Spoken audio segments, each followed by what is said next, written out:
우리가 지난주에 하나님께서 사람과 맺으신 특별하신 섭리, 생명의 언약에 대해서 함께 말씀을 살펴봤습니다. 이것을 다른 말로는 뭐라고 그랬냐면 순종을 조건으로 하기 때문에 행위 언약이다 라고도 말씀을 드렸어요. 자, 오늘은 그 다음에 그러면 어떻게 되었는지를 살펴보는 거예요. 아담과 하와가 그 생명의 언약을 지켰는가 아니면 깨뜨렸는지를 우리가 보는 거죠. 소율이 문답 13번째 문답을 한번 봅니다. 자, 우리의 첫 조상들은 자신들이 창조받았던 상태 속에 계속하여 머물렀습니까? 답을 여러분 읽어볼까요? 시작. 자신의 의지의 자유에 따라 행하도록 허용된 우리의 첫 조상들은 하나님을 대항하여 죄를 지음으로써 이들이 창조받았던 상태로부터 타락했습니다. 자, 어떻게 했다는 거예요? 깨뜨렸다는 거죠. 깨뜨렸어요. 오늘 우리가 함께 읽은 창세기 3장 6절에서 우리가 그것을 살펴볼 수가 있는 겁니다. 다시 한번 우리 6절에서 8절까지를 한번 읽어볼게요. 여자가 그 나무를 본즉 먹음직도 하고 보암직도 하고 지혜롭게 할 만큼 탐스럽기도 한 나무인지라. 여자가 그 열매를 따먹고 자기와 함께 있는 남편에게도 주매 그도 먹은지라. 이에 그들이 눈이 밝아져 자기들이 벗은 줄을 알고 무화과 나무 잎을 엮어 치마로 삼았더라. 같이요. 그들이 그날 바람이 불 때 동산에 거니시는 여호와 하나님의 소리를 듣고 아담과 그의 아내가 여호와 하나님의 낯을 피하여 동산 나무 사이에 숨은지라. 분명히 하나님께서는 언약을 맺으실 때에 선악을 알게 하는 나무의 열매는 먹지 말라고 하셨어요. 그것을 먹는 날에는 반드시 죽으리라 라고 말씀하셨습니다. 여러분, 이것이 과도한 요구가 아니라고 하는 것은 지난주에 말씀드렸잖아요. 다른 나무들, 그 열매들은 너가 임의로 먹어라, 임의로 먹어라. 오직 이 하나에만 제한을 두셨다는 거예요. 그러므로 이건 결코 무리한 요구가 아님에도 불구하고 아담과 하와가 어떻게 했어요? 그 명령을 어긴 거예요. 여기서부터 우리 인류의 비극이요, 이 피조세계 전체의 비극이 시작이 돼버린 겁니다. 하나님이 창조하신 후에 보시기에 심히 좋았더라 라고 하신 그 세상이 한순간에 어그러져 버렸어요. 이건요, 인간 차원에서만 부패하고 어그러져 버린 게 아니에요. 피조세계 전체가 그로 말미암아 영향을 받아서 다 어그러져 버린 우주적 사건입니다. 여기서 우리는 인간이 정말 다시금 확인하는 게 뭐냐면 정말 자유의지를 가진 존재로 지음받았다고 하는 것을 우리가 확인할 수가 있어요. 지난주에 하나님께서 인간과 그 언약을 맺으셨다고 하는 사실이 인간에게는 자유의지가 있다고 하는 것을 보여준다라고 했잖아요. 그렇게 하나님께서 인간을 특별하게 창조하셨고 특별하게 섭리하신단 말이에요. 그런데 지금 인간이 어떻게 해버린 거예요? 정말 그 자유의지를 가지고 선악과를 따먹어 버린 거예요. 어쩔 수 없어서 따먹은 게 아니에요. 지금 뭐 안 따먹을 수도 있었는데 지금 인간이요, 자기 스스로가 원하여서 선악과를 따먹었어요. 그래서 이러한 것들이 인간의 자유의지로 말미암아 이루어진 일이기 때문에 선악과를 따먹은 건요, 전적으로 인간 자신에게 책임이 있습니다. 책임이 있는 거예요. 이 죄의 책임이 누구에게 있느냐? 인간에게 있다는 거예요. 이런 죄의 책임을 하나님에게나 다른 존재에게나 그 죄의 책임을 떠넘길 수가 없다는 거예요. 왜? 이건 인간이 자유의지를 가지고 스스로 원하여서 선택한 죄의 모습이기 때문에 그렇습니다. 어떤 분들은 막 이렇게 생각을 막 하는 분들이 있어요. 목사님, 하나님께서 모든 것을 영원전에 다 정하셨다며요. 아니, 그러면 인간이 이렇게 선악과 따먹은 것도 다 하나님이 정하신 바잖아요. 그러면 하나님께 책임이 있는 거 아니에요? 라고 막 이제 따지는 거죠. 맞습니다, 여러분. 분명히 하나님께서 모든 것을 영원전에 다 정하신 것은 분명한 사실이에요. 그걸 부인하면 안 돼요. 이걸 작정이라고 했죠. 그리고 인간을 향한 작정을 특별히 예정이라고 했습니다. 우리가 몇 주 전에 분명히 나눈 내용이에요. 자, 그러나 그렇다고 해서 하나님께 책임이 있다. 그렇진 않아요. 그렇진 않아요. 인간을 향한 작정은요, 그 작동 방식에 있어서 굉장히 신비한, 우리가 알 수 없는 신비함이 있어요. 왜냐하면 우리가 지금 계속해서 살펴보는 게 뭐예요? 인간에게 자유의지가 있다고 그랬잖아요. 하나님께서 인간에게 자유의지를 주셨다고 했잖아요. 만약에 하나님이 진짜로 다른 피조물처럼 작정하신 대로 기계적으로 이루어지는 그런 것이란다면 자유의지가 없는 거라고 했잖아요. 만약에 그렇게 되는 거라면 하나님께 책임을 우리가 말할 수 있을 거예요. 기계적으로 되는 거니까.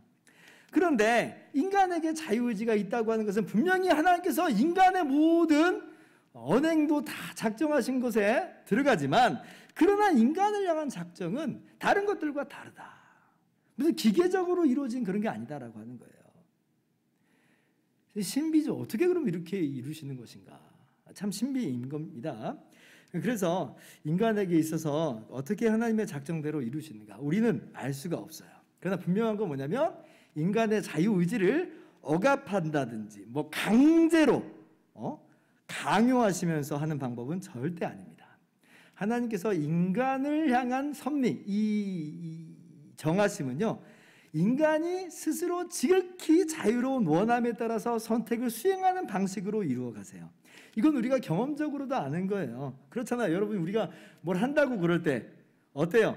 우리가 원해서 하는 거죠? 그죠? 뭐 어쩔 수 없이 내가 원하는 거하고 다르게 막 몸이 막 이렇게 움직여가는 거, 이런 거 아니잖아요. 나는 하기 싫은데 만약 끌려가는 거, 이런 거 아니잖아요. 우리는요, 우리의 모든 행동들, 우리의 말들, 우리의 생각들까지도 사실은 우리가 원하는 대로 하고 있어요. 지극히 완전히 자유롭게 행합니다. 자, 그런데 성경이 뭘 말하냐면, 그런데 그것이 궁극적으로는 하나님께서 영원 전에 정하신 바이기도 하다라고 하는 거예요. 그렇게 성경이 말씀해 주시니까 우리가 그래서 아는 거예요. 성경이 말씀해 주시지 않았으면 우리의 이런 모든 모습들이 하나님의 다 작정 안에 있다는 걸 우리는 알 수가 없어요. 왜냐하면 우리 진짜 자유롭게 행하는데 뭐 하나님의 작정이 있다고 그래? 이렇게 나오기 십상이에요. 그런데 성경이 그렇게 말해주니까 아, 그렇구나 라고 우리가 아는 것뿐이죠. 우리가 이 작동 방식에 대해서 그래서 설명할 도리가 없어요. 그래서 이것을 쉽게 표현하면 어떻게 우리가 표현해요? 우리는 지극히 완전 100% 우리의 원함대로 행동합니다. 그런데 궁극적으로 하나님의 작정도 100%다. 성경에 따르면. 이렇게 이제 우리가 표현을 하는 거죠. 그래서 우리의 죄는요, 분명히 우리의 죄의 의지가 100%이기 때문에 책임이 누구에게 있는 거냐? 100% 인간에게 있는 거야. 100% 인간에게 있는 거예요. 하나님의 작정 100%는 하나님께로는 책임이 돌아가지 않는 방식으로 정하신 거예요. 우리가 그렇게 우리가 성경대로 받아들이는 거죠. 그래서 신학적 용어로는 이걸 작정은 작정인데 좀 구분지어서 뭐라고 말하냐면 죄에 대해서는 허용이다라고 하는 표현이 있어요. 허용이다. 소유리 문답 보면 그래서 우리 뭐라 그래요? 허용된 이런 표현 나오죠. 허용된, 그죠? 허용된. 그래서 그런 의미예요. 허용적 작정이라는 말이에요. 그래서 죄의 책임이 누구에게 있느냐? 인간에게 있다. 그러나 하나님의 작정이 없다는 거 아니에요? 작정이 있어요. 그러나 그 하나님의 작정은 하나님께로 책임이 돌아가지 않는 그러한 작정이시다라고 하는 거죠. 그래서 이 대표적인 예를 우리가 어디서 찾아볼 수 있냐면 가룟 유다에게서 찾아볼 수 있어요. 마태복음 26장 24절 한번 봐보세요. 제가 찾아봤는데 인자는 자기에 대하여 기록된 대로 가거니와 인자를 파는 그 사람에게는 화가 있으리로다. 그 사람은 차라리 태어나지 아니하였더라면 제게 좋을 뻔하였느니라. 예수님께서 최후의 만찬 석상에서 하신 말씀이에요. 예수님은 작정된 대로 십자가에 달려 죽으신다는 거예요. 가룟 유다는 그러한 하나님의 작정의 도구, 수단으로 사용이 되는 거예요. 그러나 보세요. 그래서 가룟 유다가 너 책임이 없어 라고 하나님께서 말씀하여 주세요? 예수님이 그렇게 말씀하세요? 그렇지 않죠? 가룟 유다에게 화가 있으리로다. 차라리 태어나지 않는 것이 더 좋았다라고 하면서 분명히 가룟 유다의 행동에 책임을 물으세요. 그러니까 하나님의 작정과 그 작정 안에서 이루어지는 우리의 자유로운 어떤 행동들은 충돌됨도 없어요. 그리고 책임은 오직 누구에게만 묻게 되냐면 인간에게만 묻게 됩니다. 참 신비로운 신비. 가룟 유다뿐 아니에요. 예수님을 십자가에 못 박으라 했던 유대인에게도 똑같이 말씀하십니다. 사도행전 2장 23절 한번 보세요. 같이 읽습니다. 시작. 그가 하나님께서 정하신 뜻과 미리 아신 대로 내준 바 되었거늘 너희가 법 없는 자들의 손을 빌려 못 박아 죽였으나. 그죠? 사도 베드로가 지금 오순절날 유대인들에게 복음을 전하고 있는 대목인데요. 자, 예수님은 하나님이 정하신 대로 십자가에서 죽으신 거라는 거예요. 그런데 그 수단이 되었던 너희 유대인들, 예수님을 십자가에 못 박아 죽이라고 했던 이 유대인들, 그럼 아무런 책임이 없는 거냐? 아니라는 거죠. 뭐예요? 너희가 죄 없는 분을 십자가에 못 박아 죽인 장본인들이라고 하는 거예요. 이 책임이 누구에게 있느냐? 유대인들에게 있다. 유대인들에게 있다. 하나님이 정하신 바인데 근데 책임은 유대인들에게 있다. 참 놀랍습니다. 그러니까 이제 베드로의 설교를 들은 유대인들이 뭐라 그래요? 형제들아 우리가 어찌할꼬? 그러니까 베드로가 이렇게 말합니다. 그건 다 하나님이 정하신 거니까 그냥 넘어가도 괜찮아 라고 말하지 않아요. 또 어쩔 수 없어, 그냥 너희가 다 당해야지, 이렇게 말하지도 않아요. 뭐라고 말해요? 너희가 회개하여 각각 예수 그리스도의 이름으로 세례를 받고 죄사함을 받으라. 너희가 죄진 거 맞다는 거예요. 근데 이게 또 운명론이나 숙명론으로 가지도 않아요. 뭐라고 그래요? 그래서 회개하라는 거예요. 회개하라는 거예요. 죄의 책임을 인간에게 찾았어요. 그죠? 하나님께 찾는 거 아니에요? 근데 또 숙명도 아니에요. 지금 회개하라는 거, 회개하라. 그러면 산다는 거죠. 그러니까 참 이게 신비로운 거예요. 어쨌든 자, 우리는요, 우리의 죄된 행동에 있어서 항상 우리 인간의 의지가 100%다. 그리고 그 책임은 100% 우리 인간에게 있다는 걸 분명히 알아야 한다는 거예요. 자, 이 정도면 뭐 하나님의 작정과 우리의 인간의 자유의지에 대해서 좀 어느 정도 성경적인 이 말씀을 우리가 성경의 그 틀 안에서 이해를 했을 거라고 봐요. 그래도 어떤 분으로도 이런 분들이 있어요. 하나님께 죄의 책임을 돌리는 건 아닌데 누구에게 그럼 이제 죄의 책임을 돌리냐면 사탄에게 이 죄의 책임을 마냥 넘기는 분들도 있어요. 이 아담과 하와의 타락에 있어서 이건 나 사탄 때문이야, 이거 사단이 다 미혹해서 그런다는 거죠. 물론 자, 사탄에게도 이 죄에 있어서 일정 부분 책임이 있는 건 사실입니다. 그러나 그럴지라도 본질적인 책임은 누구에게 있느냐? 인간에게 있어요. 자, 왜 그래요? 똑같아요. 인간에게 뭐가 있어요? 자유의지가 있다고 그랬잖아요. 자유의지가. 사단 때문에, 사단의 강요에 의해서 뭐 강제로 어쩔 수 없이 사단이 시켜가지고 그렇게 먹은 게 아니라는 거예요. 사단이 미혹하고 유혹은 했어요. 그러나 그렇게 원하고 행동한 사람은 누구예요? 사람이에요, 사람. 그러므로 사탄은 그 미혹하고 유혹한 나름대로의 책임은 있지만 인간이 인간 자신에게 있어서 100%의 책임이 있습니다. 여러분, 그래서 자기 책임을 막 사단에게 떠넘겼던 사람이 사실 누구예요? 하와가 떠넘겼었죠. 창세기 3장 13절 보세요. 여호와 하나님이 여자에게 이르시되 내가 어찌하여 이렇게 하였느냐? 여자가 이르되 뱀이 나를 깨므로 내가 먹었나이다. 이거 다 뱀 때문이라는 거예요. 사단 때문이라는 거예요. 자신은 그다지 죄 없다, 잘못 없다, 변명하고 핑계대는 모습을 지금 하와가 보이고 있습니다. 근데 보세요. 그래서 하나님께서 그래 너 아무런 잘못이 없구나 그렇게 말씀하세요? 아니잖아요. 인간에게 그 언약대로 사망을 선고하십니다. 흙으로 돌아갈지니라. 그죠?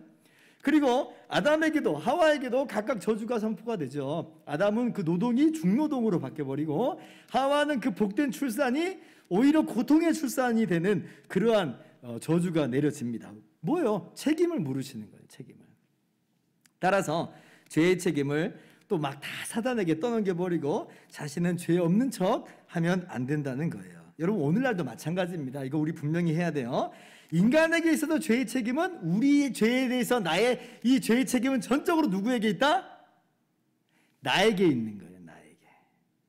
이것을 뭐 하나님에게나 뭐 사탄에게나 아니 다른 사람에게나 막 떠넘기는 식으로 우리가 반응하면 안 된다는 거예요. 우리가 자기 방어에 익숙하기 때문에 굉장히 그렇게 하기에 익숙하단 말이에요. 하나님께 떠넘겨버려요. 죄의 책임을. 사단에게 떠넘겨버려요. 다른 사람에게 떠넘겨버려요. 그래놓고 나는 마치 죄인 아닌 것처럼, 그다지 나는 형벌을 받을 필요가 없는 것처럼 그렇게 자기 방어 우리가 힘써버립니다. 이게 아담의 변명이었고 이게 하와의 변명이었어요. 그러나 의로우신 심판장이신 하나님 앞에서 그런 변명은 통하지 않는다.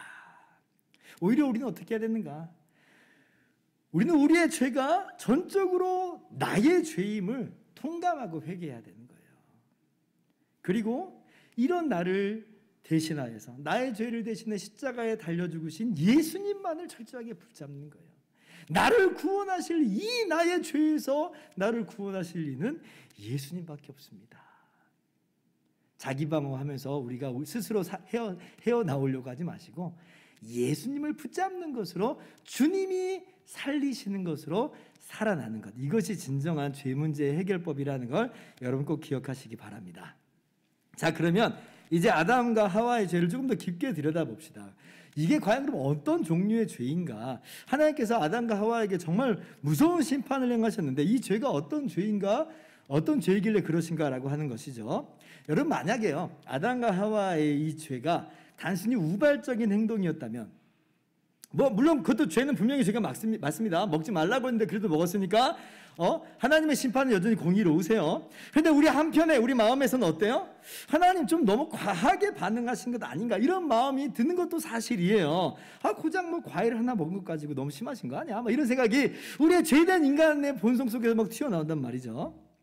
자, 다시 한번 말씀드립니다. 제 아무리 우발적인 행동이었다고 해도 변명의 여지는 없는 거예요. 약속은 약속한 거니까.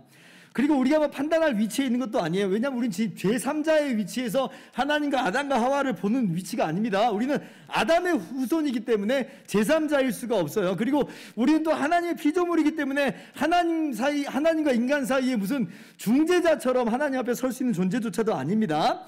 다만 살펴보고자 하는 건 뭐냐면, 이게 정말 우발적인 행동인 거냐, 아니면 더 깊은 죄의 모습이 있는 거냐라고 하는 걸 생각해 보자는 거예요. 오늘 성경 한번 보죠. 자, 오히려 성경을 보면 이 아담과 하와의 죄가 전혀 우발적인 죄가 아니라고 하는 것을 알 수가 있어요. 자, 뱀이 하와를 유혹하죠. 근데 그 유혹의 마지막 대목을 보세요. 창세기 3장 4절 5절인데 교독할게요. 뱀이 여자에게 이르되 너희가 결코 죽지 아니하리라. 너희가 그것을 먹는 날에는 너희 눈이 밝아져 하나님과 같이 되어 선악을 알 줄 하나님이 아심이니라. 자, 하나님께서는 그걸 먹는 날에는 반드시 죽으리라 말씀하셨죠. 근데 뱀은 뭐라 그래요? 결코 죽지 아니하리라. 하나님 말씀을 유혹하다가 이제 마지막에 뭐라고 말하냐면 정면으로 이제 부정하고 있는 거예요. 자, 그러면 이제 하와에게는 이게 뭐가 되는 거예요? 기로가 되는 거예요. 기로가. 누구의 말이 맞느냐는 거예요. 그죠? 누구 말이 사실이냐는 거예요. 하나님이냐 뱀이냐. 누구의 말이 더 믿음직하고 누구의 말을 더 신뢰하고 따를 만하냐. 그리고 계속해서 보세요. 뱀이 하나님에 대해서 하는 말도 보세요. 5절. 너희가 그것을 먹는 날에는 너희 눈이 밝아져 하나님과 같이 되어 선악을 알 줄 하나님이 아심이니라. 뱀이, 지금 사단이 하나님에 대해서 어떤 분이라고 묘사하냐면, 하나님은 너희에게 가장 좋은 것은 안 주시는 분이야. 이거 정말 진짜 제일 좋은 건데 이게 핵심인데 하나님이 일부러 주기 싫어서 안 주시는 분이야. 하나님에 대해서 악평을 하고 있어요. 그잖아요. 그래서 이제 아담과 하와의 행동 속에는 뭐가 이제 담겨 있는 거냐면 하나님에 대한 반응이 담겨 있는 거예요. 하나님을 어떤 분으로 받아들이느냐가 여기 담겨 있어요. 근데 만약에 이 뱀의 말을 듣고 이걸 먹는다, 이게 무슨 의미예요? 정말 뱀이 말한 대로 하나님은 실제로는 가장 좋은 것은 안 주시는 분으로 알고 먹는 거예요. 우리를 위하시는 척하지만 사실은 우리를 진짜 위하시는 것은 아니고, 사실은 뱀이 우리를 위해서 가장 좋은 조언을 해주는 그러한 존재로 인정한다는 거죠. 그러니까 이 안에 담겨있는 행동은 사소하지 않아요. 뱀의 편에 설 것인가, 하나님 편에 설 것인가, 나의 친구는 뱀인가 아니면 하나님인가 하는 문제가 여기에 걸려있는 거예요. 그러니까 사탄 너무 나빴죠. 너무 간교해요. 그런데요, 오늘날도 딱 이런 식으로 사단이 우리를 유혹하는 거예요. 어떻게 해요? 하나님 정말 너를 위하시는 분은 아니야. 자기밖에 모르셔. 너도 알지? 너는 이용당하고 있는 것뿐이야. 너는 한낱 하나님의 노예에 불과해 라고 하면서 계속 하나님을 향해서 악평해요. 악평이에요. 그렇게 미혹하는 거예요. 그래서 모든 인류가 다 거기에 물들어 버린 거예요. 그래서 이 사단의 유혹과 미혹에 대한 치료제는 하나밖에 없어요. 하나밖에. 뭐냐면 하나님의 사랑이 얼마나 끝없고 완전한 사랑인지, 하나님이 그래서 얼마나 좋으신 분인지를 알게 하시는 것, 이게 유일한 치료제인데, 그 치료제가 뭐냐면 예수님의 십자가예요. 십자가. 하나님이 얼마나 좋은 것인지를 하나님이 어떻게 증명하시는 거예요? 하나님께서 독생자 예수님을 보내셔서 대신 죽게 하심으로 하나님의 사랑이 완전한 사랑이요, 하나님의 사랑이 위대한 사랑이라고 하는 것을 확증시켜 주는 거죠. 더 깊게 들여다보면 하나님의 독생자는 다름 아닌 삼위일체 하나님, 성자 하나님이세요. 즉 하나님이 하나님 자신을 다 내어놓으신 거예요. 이 사랑 외에 더 위대한 사랑이 어디 있어요? 그러니까 뱀의 이 유혹에 대해서 하나님의 대답은 이거예요. 예수님의 십자가. 그래서 예수님의 십자가를 볼 때 이 사단의 유혹은 무력화됩니다. 무력화돼요. 예수님의 십자가를 근데 우리가 붙들지 않으면요, 끊임없이 우리는 이런 유혹에 직면하고 넘어가 버리기 십상입니다. 우리 삶 속에서 뭐가 어렵고 힘들어요. 그러면 대번에 하나님 나한테 왜 그러시는 거예요? 하나님 정말 좋은 분 맞아요? 뭐 이런 식으로 우리가 나오잖아요. 그래서 성경은 계속해서 어디를 보라고 하는 거냐면 십자가를 보라. 예수님의 십자가를 보라. 제가 주구장창 설교하는 게 그래서 그거 아니에요? 예수님의 십자가, 그 은혜와 사랑을 바라보라. 주님의 십자가와 부활이 우리 마음 가운데 새겨져서 하나님이 내게 얼마나 좋으신 아버지가 되는지를 우리가 똑똑히 알 때에 우리가 이 유혹에 넘어지지 않게 되는 겁니다.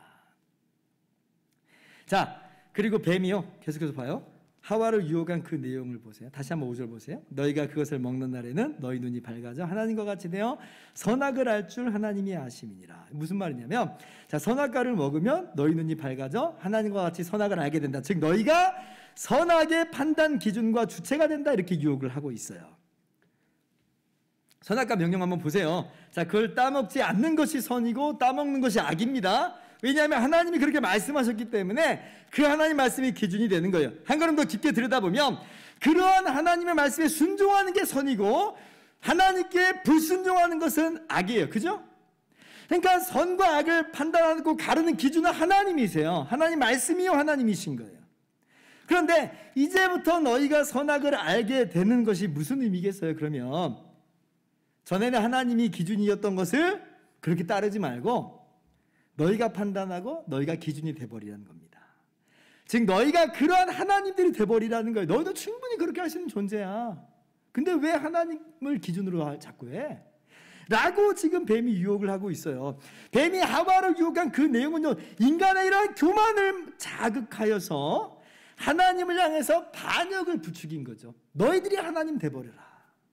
그래서 이 선악과를 따먹은 이 죄악은요, 전혀 사소하거나 우발적인 죄가 아니라고 하는 겁니다. 고의적인 죄요, 교만과 반역으로 가득한 죄예요. 그리고 아까도 말씀드렸다시피 하나님을 불신하는 죄요, 사단을 신뢰하는, 한마디로 사단 편으로 넘어가 버린, 붙어버린 그런 내용이라고 하는 것입니다. 그래서 우리 소유리 문답은 이 죄를 일컬어서 이게 어떤 죄라고 말하냐면 하나님을 대항하여, 앞에 우리 문답 보면 그죠? 하나님을 대항하여 죄를 지은 것이다. 대항하는 죄, 대항하는. 반역죄라는 거예요, 반역죄. 여러분, 이러한 죄의 부패성은요, 고스란히 오늘날 우리에게 이어졌어요. 우리도 어때요? 하나님과 하나님 말씀을 기준 삼지 않으려고 하는 그런 성향이 내재되어 있죠. 내가 중심되고 내가 기준이 되려고 하잖아요. 그죠? 이게 우리의 본성이에요. 이거 건드리면 우리 못 견디는 사람들이 돼버렸어요. 하나님이 뭐라고 하신다고요? 아, 왜 하나님 이렇게 얘기하시냐고 하나님께 따지는 사람들이 우리 인간들이 돼버렸어요. 내가 옳다고 생각하면 하나님이 뭐라고 하시든지 나는 그렇게 생각하지 않는다는 거예요. 이게 우리 인간들의 모습입니다. 나는 그대로 살겠다는 겁니다. 이렇게까지는 아니더라도 하나님의 말씀 그저 하나님의 하나의 원리고 이상향일 뿐이지 실제 삶에 있어서는 내 생각이 더 옳아 라고 자기 생각을 더 우위에 두는 것, 이것도 다 아담의 죄의 모습들의 반영이에요. 우리도 똑같다는 거죠. 신학계로 가면 더 심각해집니다. 내가 자유주의 신학을 지지하는 사람이다 그러면 그 기준에 맞춰서 하나님 말씀을 재단해버려요. 멋대로 재단해버려요. 내가 동성애를 지지합니까? 그러면 그 기준에 맞춰서 또 하나님 말씀을 재단해버려요. 내 사상과 이념에 따라서 하나님의 말씀을 그걸 기준으로 삼지 않고 오히려 그걸 재단해버리는, 가감해버리는 거예요. 뭐 불신자들이야 그럴 수 있는데, 왜냐면 아담 이래로 다 이러한 반역 안에 있으니까. 근데 예수님을 믿는 우리들은 그러면 안 되는 거죠. 우리는 어떤 사람들이에요? 전에는 내가 주인 되었던 사람들입니다. 똑같았어요. 그러나 이제는 하나님이 정말 나의 주인이십니다. 예수님만이 정말 나의 구주십니다. 나의 주가 되십니다. 라고 고백한 사람들이에요. 그래서 우리는 정말 다시 돌아간 거예요. 하나님의 말씀이 기준이라고 우리는 믿는 사람들이에요. 붙잡는 사람들이에요. 하나님이 나의 주인이고 나의 기준이라고 믿는 사람들이에요. 그렇게 하나님 말씀에 내 주장과 내 신념을 맞춰 나가는 사람들입니다. 그죠? 근데 우리들이 하나님 말씀을 마음대로 변개하거나 가감해 버린다는 것, 우리 믿는 자들의 모습 속에서 절대로 우리가 취하여서는 안 되는 모습이다. 살아갈 때 내 생각과 내 주장이 더 옳고 좋은 것 같다고요? 아니요, 그게 지금 사단이 미혹하는 거예요. 우리 안에 여전히 남아있는 죄의 찌꺼기예요. 그러니까 자꾸 그런 거 떨쳐내야 됩니다. 자꾸 우리는 하나님이 나의 기준이 되시고 하나님 말씀만이 나의 기준 되신다는 걸 항상 인정하고 붙들면서 나아가는 거예요. 그거 따라가는 더 안 좋을 것 같다고요? 아니에요. 하나님 정말 가장 우리에게 좋으신 분이잖아요. 우린 십자가를 통해서 확인했단 말이에요. 그러면 이 말씀도 분명히 가장 좋은 게 맞아요. 그러니 그걸 우리는 믿고 따라가는 겁니다. 그래서 우리 기독교인들은 성경이 정말 정확무한 하나님의 말씀이라고 고백하면서 하나님 말씀을 우리의 삶과 신앙생활의 유일한 규범과 기준으로 안고 살아가는 사람들이야. 지금 나의 모습을 한번 점검해 볼 필요는 있어요. 그래서 내가 지금 어떤 모습으로 살아가는가? 구원받았음에도 불구하고 옛 모습으로 우리가 살아가고 있는 것인가? 아니면 정말 구원받은 그 모습 그대로 하나님과 하나님 말씀을 나의 기준과 하나님 나의 주인 삼아서 우리가 살아가고 있는가? 항상 우리가 돌아보아야 하는 것입니다. 자, 이제 말씀을 정리할게요. 죄는 아담과 하와의 죄는 사소하거나 무슨 우발적인 죄 아니에요. 하나님을 대항하는 죄, 하나님께 반역하는 죄예요. 내가 하나님이 돼버리는 우상 숭배예요. 그래서 하나님과 원수가 되는 죄예요. 그래서 우리가 하나님의 심판을 제대로 이해할 수가 있는 것이죠. 그래서 우리 인간은 하나님과 원수되었기 때문에 영원히 심판을 받을 수밖에 없게 되었는데, 그러나 하나님의 사랑이 얼마나 깊고도 넓은지 로마서 5장은 이렇게 말합니다. 우리가 아직 죄인 되었을 때에 그리스도께서 우리를 위하여 죽으심으로 하나님께서 우리에 대한 자기의 사랑을 확증하셨느니라. 10절 같이요. 곧 우리가 원수 되었을 때에 그의 아들의 죽으심으로 말미암아 하나님과 화목하게 되었은즉 화목하게 된 자로서는 더욱 그의 살아나심으로 말미암아 구원을 받을 것이니라. 아멘. 우리 원수였는데, 하나님을 반역하고 대항한 원수 죄인들이었는데, 그러나 하나님께서 먼저 우리를 사랑하시되 독생자 예수 그리스도를 주시기까지 우리를 사랑하셨다. 그렇게 우리를 구원해 내셨다. 이게 여러분 우리가 받은 은혜와 사랑이에요. 그러므로 우리가 이렇게 나를 사랑하시는 주님 앞에 다시금 무릎을 꿇고 나도 주님을 정말 사랑합니다 라고 고백하는 거죠. 다시 한번 고백하는 것은, 그러므로 하나님 나의 주인이시오, 하나님 말씀을 나의 기준으로 우리가 삼고 살아가렵니다. 이것이 바로 우리들의 모습입니다. 그래서 우리의 죄인됨을 정말 잘 깨닫기를 바라고요. 그러나 이 죄인을 구원하시는 하나님의 놀라운 은혜와 사랑을 다시 한번 깊게 깨달음으로 말미암아 우리의 삶의 모습을 올바르게 잡아가는 저와 여러분 모두 되기를 주님의 이름으로 축원합니다.